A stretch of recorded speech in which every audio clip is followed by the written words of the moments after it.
Nah, laporan keuangan kan ada karyawan, investor, pemberi pinjaman semua benar. Jawabannya yang mana? Semua benar. Iya, semua benar, Bu. Ya, betul, semua benar ya. Kemudian persamaan neraca. Aktiva sama dengan kewajiban plus beban atau aktiva sama dengan pendapatan plus beban. Aktiva sama dengan kewajiban plus ekuitas pemilik atau modal sama dengan kewajiban plus pendapatan.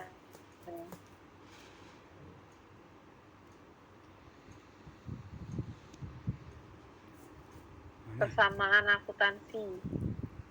Aktiva sama dengan kewajiban plus ekuitas pemilik. Iya, betul. Kemudian bentuk laporan yang mengurutkan nama akun serta jumlah saldonya yang terdapat dalam buku besar pada tanggal tertentu. Laporan laba rugi, neraca saldo, laporan ekuitas pemilik, atau laporan posisi keuangan. Neraca saldo. Neraca saldo, Bu.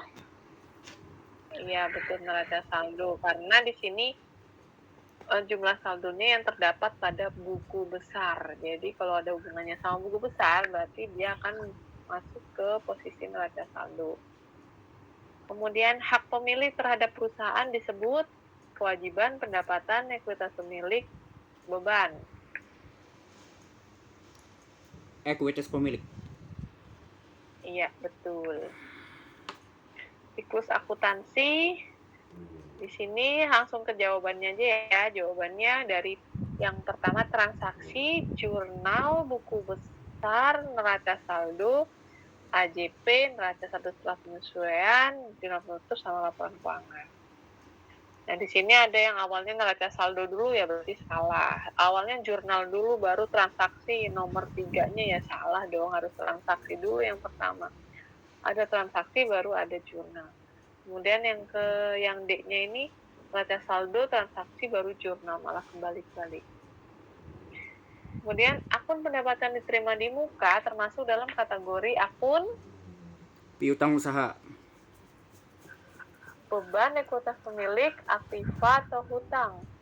Hutang. Iya, hutang. Jadi, walaupun tulisannya pendapatan, bukan berarti masuk kategori pendapatan ya, karena di sini pendapatannya diterima di muka. Jadi diterima di awal, jatuhnya masuk kategori hutang. Kemudian, jenis akun yang mempunyai saldo kredit. Aktiva, pendapatan, penarikan, beban listrik. Pendapatan. Ya, Pendapatan. kenapa pendapatan? Jadi di awal waktu itu pernah kan saya ngajarin tentang saldo normal debit kredit. Kalau aktiva, saldo normalnya kalau bertambah di debit. Kalau pendapatan bertambah di kredit dan lain sebagainya. Jadi jenis akun yang punya saldo kredit adalah pendapatan. Kemudian perusahaan yang bertujuan menghasilkan laba merupakan entitas atau badan hukum terpisah di mana kepemilikannya dibagi dalam saham-saham disebut A. Perusahaan perseorangan, B. Persekutuan, C. Perusahaan jasa, D. Korporasi. Korporasi, Bu. Iya, betul. Jadi di sini lebih tepatnya korporasi. Daftar aktiva kewajiban ekuitas pemilik di suatu entitas usaha pada tanggal tertentu disebut neraca, laporan ekuitas pemilik, laporan laba rugi, atau laporan arus kas. Nah, itu tuh. Neraca. Iya, betul. Kenapa neraca? Tadi kita sudah ngelihat contoh-contoh laporan keuangan di mana neraca itu pasti ada aktiva, kewajiban, sama ekuitas pemilik atau modal. Dari akun berikut pada kolom neraca saldo yang disesuaikan di neraca lajur, akun mana yang akan diteruskan ke kolom neraca? Dari beberapa akun ini, mana sih yang harus dilanjutkan ke kolom neraca? Yang A, beban utilitas, yang B, penarikan atau free, yang C, pendapatan sewa, yang D, beban listrik. Mana tuh? Tia. Apa? Saya salah. Jadi maksudnya ini adalah, kan udah kalau di kolom neraca saldo ada akun-akun nih.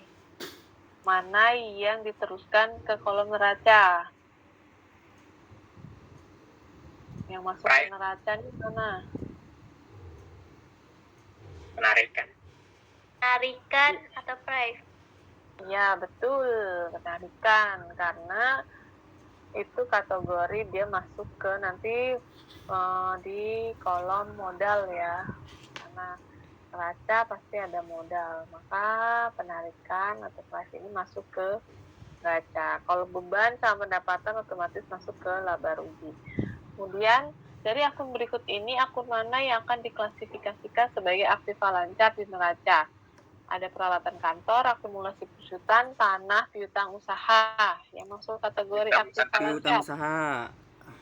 Ya, betul. Tadi kan sudah kita lihat contohnya di laporan keuangan. Tadi yang saya share, aktiva lancar itu isinya apa aja. Nah, berarti ini jawabannya adalah piutang usaha. Kemudian, akun mana dari berikut ini yang tidak akan ditutup ke akun ikhtisar laba rugi pada akhir periode?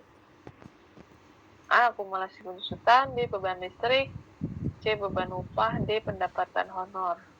Akumulasi penyusutan.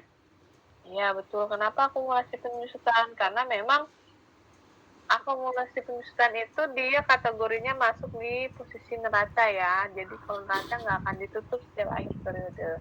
Yang ditutup setiap akhir periode itu adalah yang masuk kategori laba rugi. Misalkan pendapatan, beban itu harus ditutup. Artinya ditutup itu harus dienolkan setiap akhir periode. Jadi nanti pada waktu periode baru itu udah posisinya nol lagi. Kalau beda halnya dengan neraca, justru di periode baru itu harus ada saldonya. Saldo awalnya berapa. Jadi seperti itu. Oke. Itu sedikit refresh. Setiap pertemuan pasti saya akan merefresh kalian